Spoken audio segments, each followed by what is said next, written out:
Hey everybody, it's Abby from Realistic Kitchen and Gardens. Today is Thursday, August 22nd.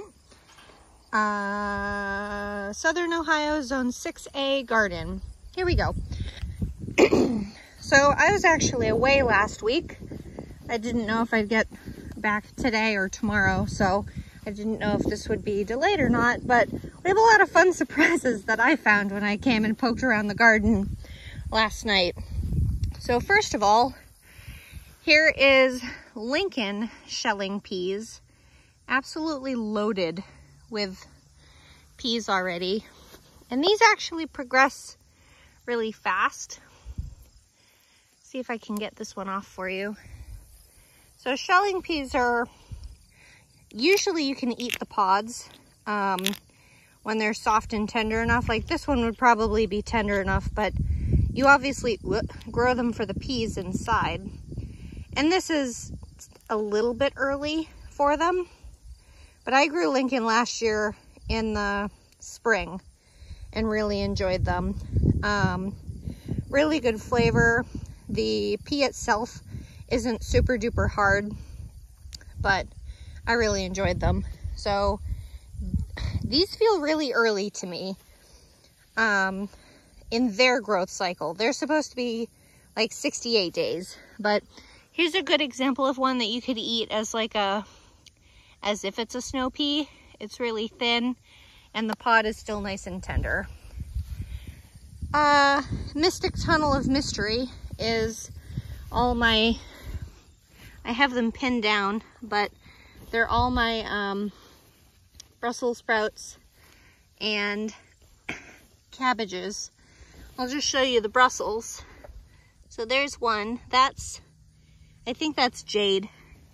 I think I put Jade on this side. There's the tag. Yes, that's Jade. I don't think you guys could see it, but I could read it. But technically this is a frost cloth. So this would protect the plants underneath from a frost if they were frost tender, like tomatoes and that kind of thing. But I just need it as a barrier to keep the stupid cabbage moths off, and army worms and anything else. But so the Brussels, the Jade is in here. I'm not going to uncover everyone, sorry. And then I have a whole bunch of cabbages in here. I did 6 Tiara, 3 Pixie, and 3 Faroa.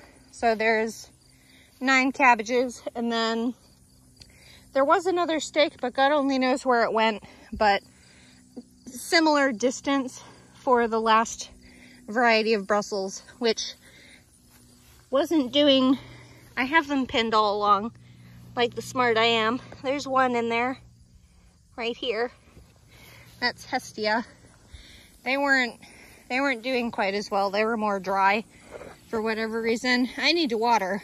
When we were gone, I thought it was going to rain, and it only rained maybe 1/8 of an inch. So that doesn't count. But here's, what's the name of it? Surge. I wanted to say Saber. Surge. These are fully loaded with peas. And I grabbed one last night, and I'll have to share the picture on my Facebook of the shell pea-ness of it. But these are so loaded. I mean, I could get plenty of snow style for like stir fries and things. And usually you want the pod for peas themselves to be not quite as round as your finger is, but you want a good thickness to the pod, depending how tender you like them. You could, in theory, let them completely fill out, a shelling pea completely fill out, and let them dry on the plant, and then you'll have soup peas, split peas, because they'll just split down the middle when they're dry. So I'm impressed with Surge. I mean, Surge is doing great. Again, I have my random spots of cursed soil where some things do really, really great and some things really, really don't. Other row of brassicas. This one's a little risque. because the only thing protecting them is the shade cloth just sitting here. So that's blue ribbon broccoli. There's no insect netting on it. It's just the shade cloth, which is a barrier. I mean, it works, but it's stuck with it. Because today is cool enough. Today's supposed to get up to, I think, 78. And usually they say the temperature that you should not expose brassicas to is consistently above 80s. Because then they'll go to flower and not try to produce the actual crop you want. I did sprouting broccoli. That's... I can't read what that says. Not having a good reading day, apparently. Oh, Bravado. I did 3 Bravado broccoli, which is a smaller heading type. Not an heirloom per se, but more along those lines. Blue Ribbon is a hybrid that's been bred for it. And then that's the burgundy sprouting broccoli in there, which I grew last winter, and they did excellently. And then cauliflower starts along here somewhere. Well, that doesn't work, Abby. You need your shade cloth to actually cover, but I mean, it's fine. It's there. There's a tag starting there. So I did the 3 different types of cauliflower I have. I did Denali, which is white, Clementine, which is orange, and Vite Verde, which is green. Kind of like the same color of Romanesco, but it's not as geometrically pleasant, if that makes any sense. Here's the row that had the dry beans in it, so chickpeas and pintos. But I have harvested the last of the pinto beans. So I'm thinking of possibly trying solarizing cloth plastic on here for this row, because leaving the bean plants will leave good nitrogen in the area, and it'll kill off any seeds that I lost. So there's that. Veller bush bean. I've been really enjoying Veller bush bean. They're just such a dang fragile plant. Like you pick them too hard, and I didn't do it that time, but you pick them too hard and you pull a whole branch off. The flavor is excellent. They're very carefree plants. They're very prolific. I'm over 8 pounds of beans from probably 25 plants. You can see I've torn some of them up because there's a couple of them, I don't know if they have a genetic mutation or if it's an issue with soil or nutrients or something, but some of them are kind of stunted and curly. So all their beans are like that, which they're still edible. It's not an issue, but I kind of like the straight ones. Call me petty. So I pulled those curly ones up, but definitely pole beans next year. I'm doing pole beans, darn it. This row was my spring brassicas. I need to do another layer of cardboard on it because the grass is so gosh darn vigorous.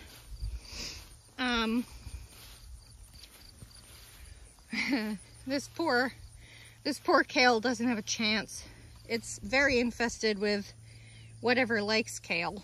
There's the cabbage loopers, there's the army worms, all kinds of things eating it. So I'm just kind of letting it be. I wouldn't be mad if it flowered. That seed,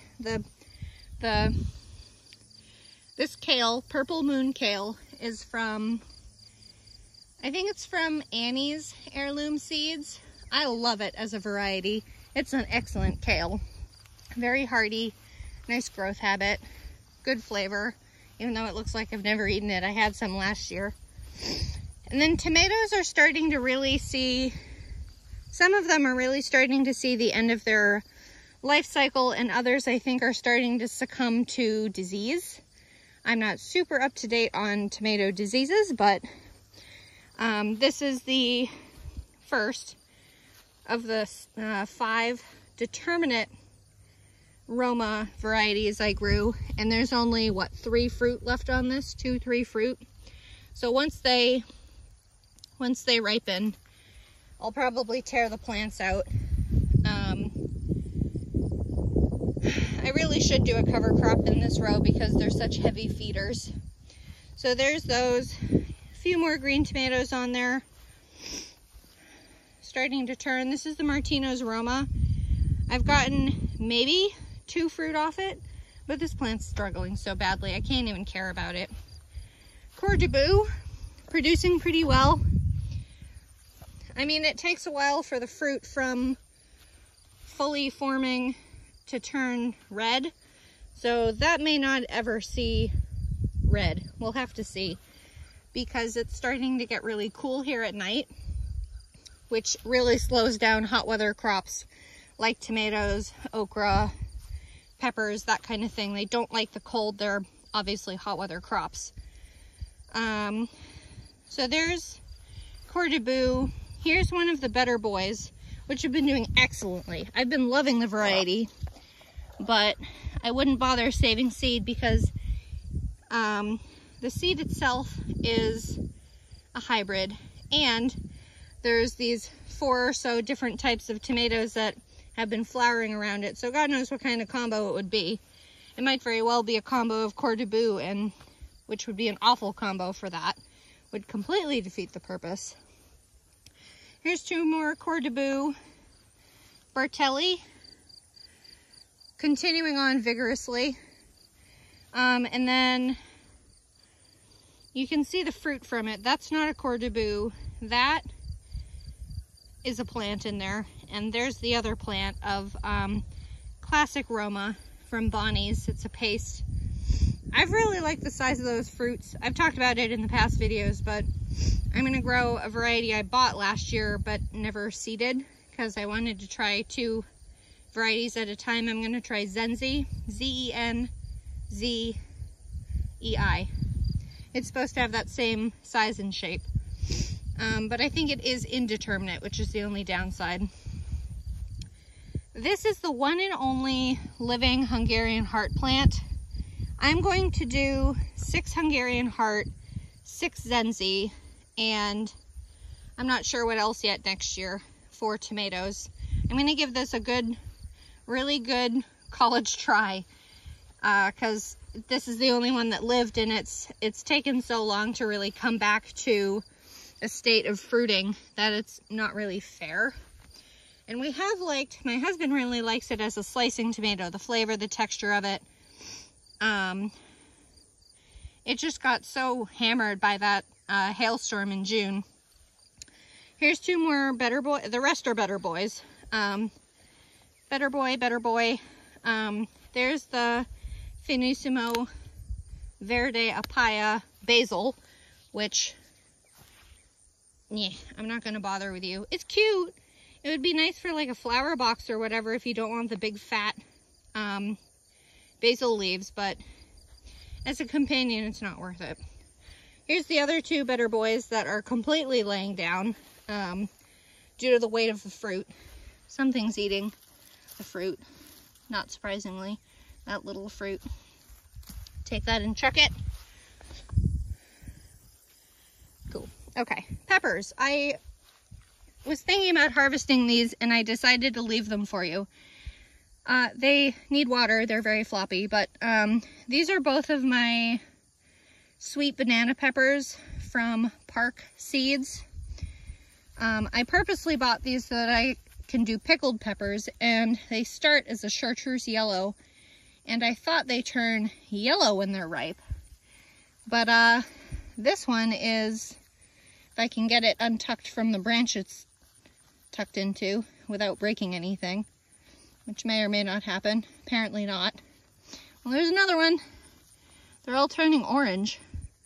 So I don't know if this is a fluke in the genetics, if I got another seed, because I haven't seen this one turn orange yet. They just, like, turn a little bit more yellow, but I'm not sure what's going on with these.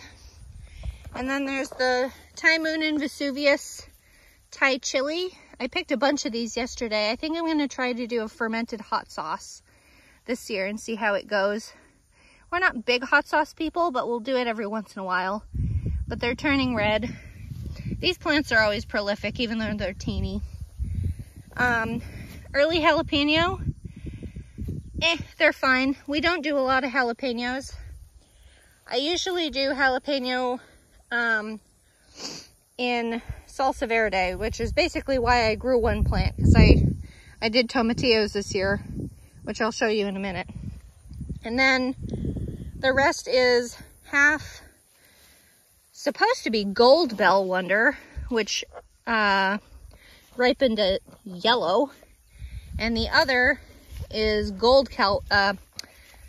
traditional Cal Wonder. So these are supposed to come to yellow, but I think this plant ripens to orange. I picked one yesterday and it's very orange.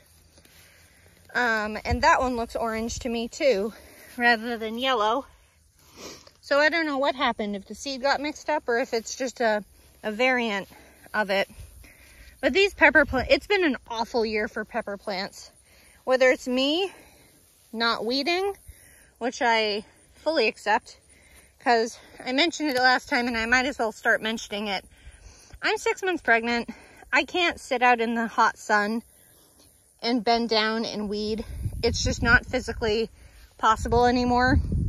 I get too hot too quickly and I can't bend like that too long.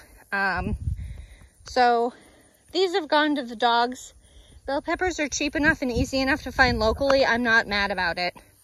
So it is what it is. Hopefully we'll have a better year next year. Here's a regular Cal Wonder ripening to red. These plants feel so sad and floppy. I need to water. Then there's this one with some sun damage already on this tiny fruit that it's turning it purple. It's not sunburn per se, but this time's lemon basil. Excellent. Will grow again. Catnip, always a favorite. Pollinators love it. Cats love it. And it's technically a good tea for you, for people. And it actually has a calming effect for people, allegedly. Potatoes, haha. I think these are dead and gone. I really do. I mean, I tried. I grabbed a set of, I think a dozen. I think they were sprouting seed potatoes. God damn. You're gonna go to the chickens, you shit. Tobacco hornworms. I hate them. I can't physically handle touching them because they're so strong. Nope. I'll have to put a glove on and throw that later. Potatoes failed this year. Awful year for potatoes. Last year at the last house, I got 38 pounds of potatoes from, I think, 12 plants. So it was an excellent year. But this year is not it, whether it's here or what. Meanwhile, tomatillos are looking, the only way I can describe is ratchet. Whether they're either cold, mad about the cold weather and they're dropping their things, or it has such a high nutritional pull that it's dropping things because it can't support them. Or I don't know what. This is the first year I've grown tomatillos. I've been told they're extremely prolific, so I'm not overly surprised. But I will say that it had kind of two fruiting times. It had, I think it was July or very early August when I made my first batch of tomatillo salsa verde, and I got 2 pounds of fruit from it. So it was enough to make some, but it only made, I think, 2 or 3 pints. And I know we've gone through that in a winter, so I was kind of counting on these to actually do a good second flush. Maybe if I water them well, they'll pop back. I don't know. I don't even care anymore. It's supposed to be, where is it even? Here's one of them. And it's supposed to be a celery root, celeriac. These are supposed to be bigger than my fist by now, and they're not. Very bad year for them, for whatever reason. So here's the Utah tall celery, which is a stalk type. They've stayed very small. They're producing decently, though it's no grocery store heart of celery. I'm more interested in keeping these just for if they'll sprout seed stalks, because celery seed has been tedious to keep. This was where the carrots were in the spring. This is the one shallot that I transplanted. I transplanted all the seed I had at the time in May or June or something stupid like that. And that's the only one that came up. So I'll take what I get. We'll see how it goes. That is conservor shallot. So we'll see. I just started a batch of those in there. The shallot is surprisingly sprouting really well. I usually have an issue sprouting them.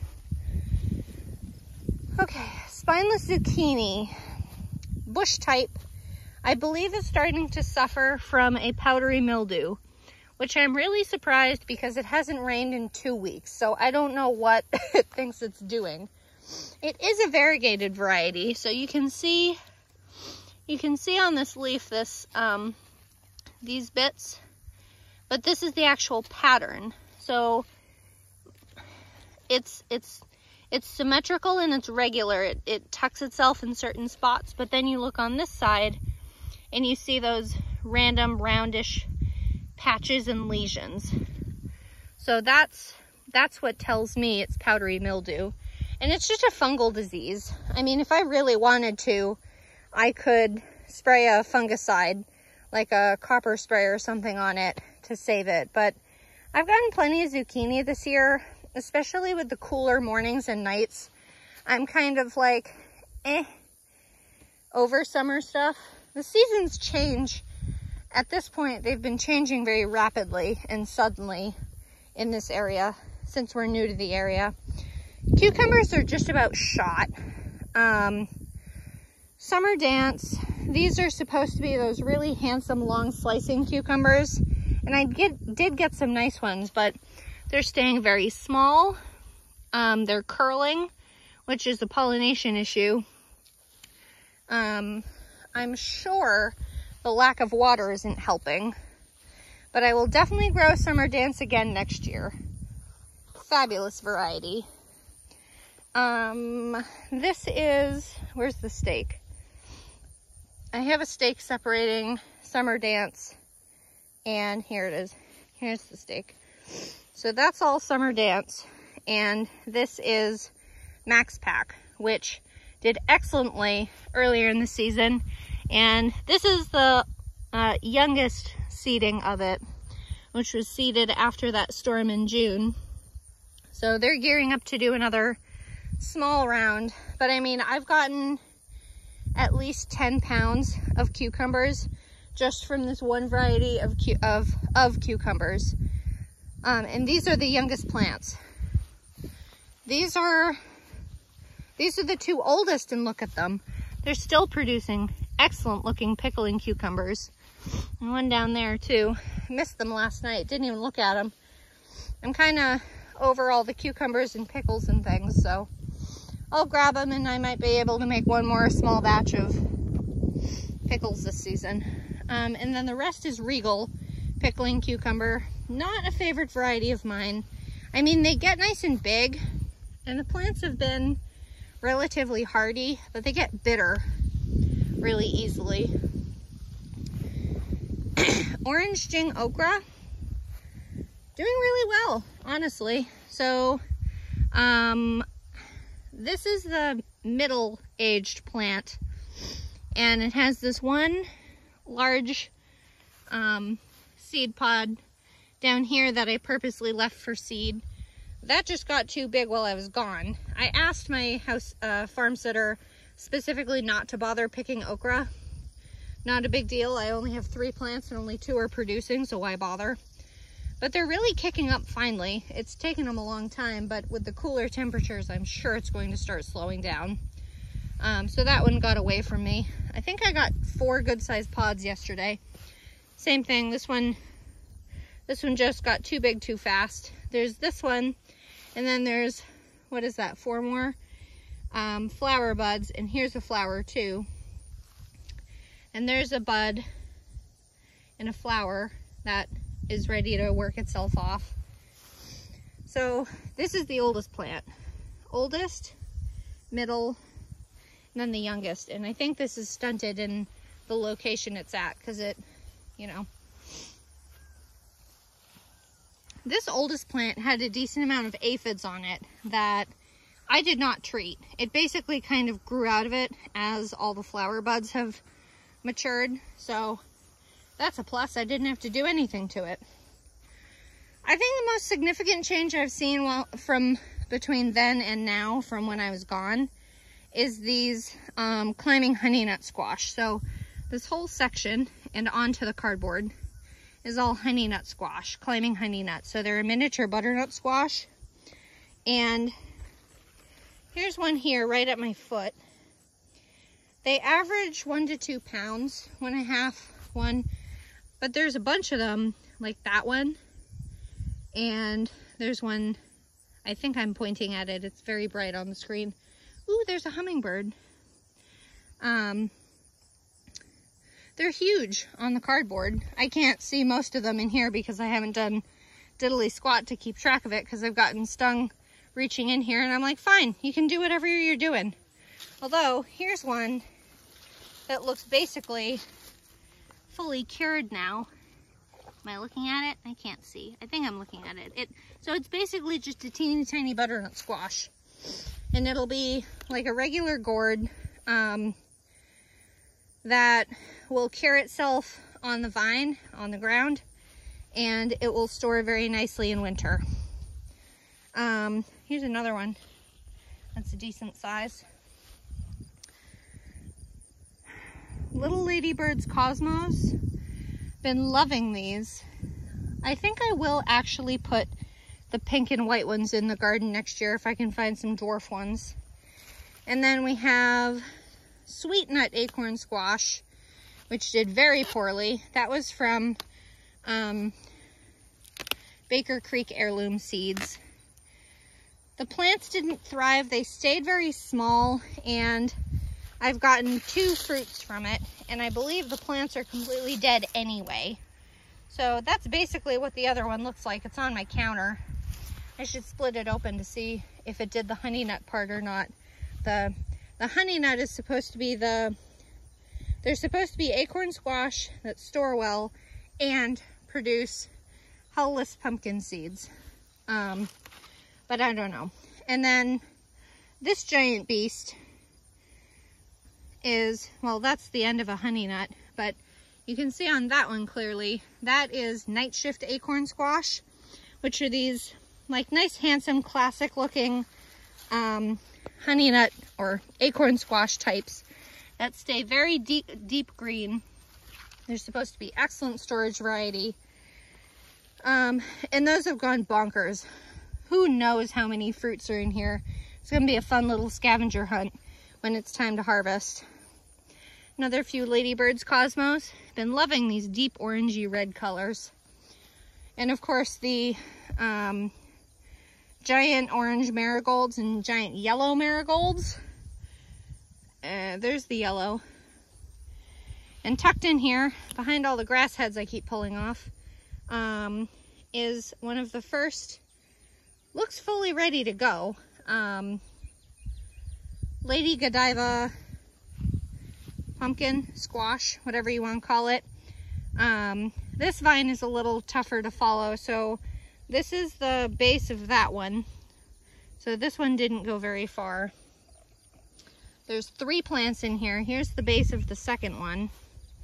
And there's a fruit right there. Here's the biggest and oldest fruit from this plant.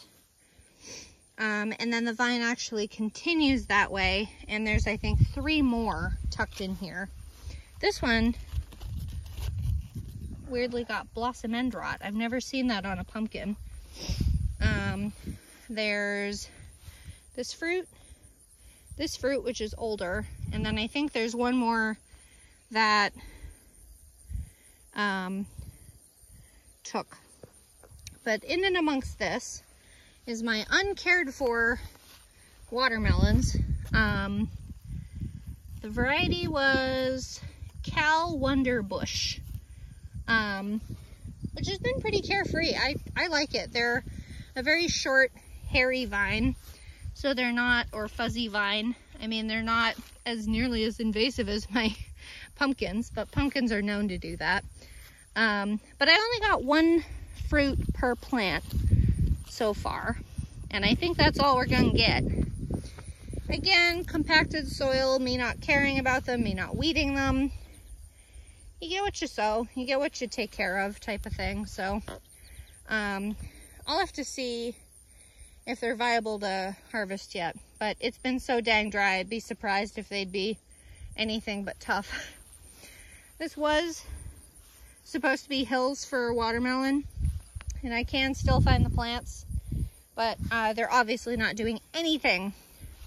Meanwhile, a flourishing crop is this lovely dragon hybrid fennel, which is a bulb type fennel, which is a vegetable that you will roast in winter. It goes very well with pork, but these have been doing so well, I love it. I wouldn't be mad about even leaving one to go to seed, but these are from, the plants themselves are from, or seeds rather, sorry. The seeds are from Gurney's Seeds. They have a lot of good varieties that they develop, but they're almost always hybrids, which, whatever you want. Carrot patch is looking really good. Now, I keep saying I need to water this before I show it to you, but I just can't be bothered to haul water around for it. But the carrot greens are getting really obvious, so I can see it even through the screen. Yes, there's grass. Yes, I need to weed. Yes, it needs water. But the carrots are doing really well in most spots. I mean, these are already 4 or 5 inches tall, some of them. These are all Bolero carrots that I planted as pelleted seed. And some of them came up 2 to the spot. I planted 2 seeds per spot because the germination rate for carrots is something like 80 or whatever.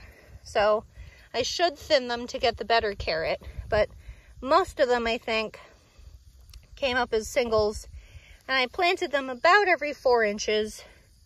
There's another double that came up, and they're both looking really good. So there's another double. I can't actually see that on the screen. Big thing of grass. I think I'm pointing right at it. There's 2 of them right next to each other. But, I mean, all of this is 4 rows within this one section of carrots, about every 4 inches. So it ends up being about 350 carrots if I have a really good success rate. I also did, this one hides all the carrots because all the grass in it. And I also did dill, which needs water. But it's also in the carrot family, so it worked out to grow it under the carrot boards. In October, under this piece of cardboard specifically, oh, there's another pumpkin coming up. That's a Lady Godiva pumpkin. Under this piece of cardboard, I will, well, I'll pull the cardboard out, obviously. But I will try another round of overwintering onions, and I'm going to try overwintering shallots. I don't know if shallots will survive it, but short day variety onions will, well, all onions can survive cold and will actually go dormant. And then the garlic in October will go in the gourd row. And next year, gosh darn it, I'm going to do my cattle panel arch trellis. I miss it for these long climbing plants because they take so much square footage. They do a really good job going up over the trellis. It casts shade, but you can use that as a tool for things like lettuce, which don't like a lot of heat, among other things. So that's about it for you. If you like this kind of stuff, please like, comment, and subscribe for more. And follow my Facebook page for most frequent garden adventures, Realistic Kitchen and Gardens. All right, we'll see you next week. Bye.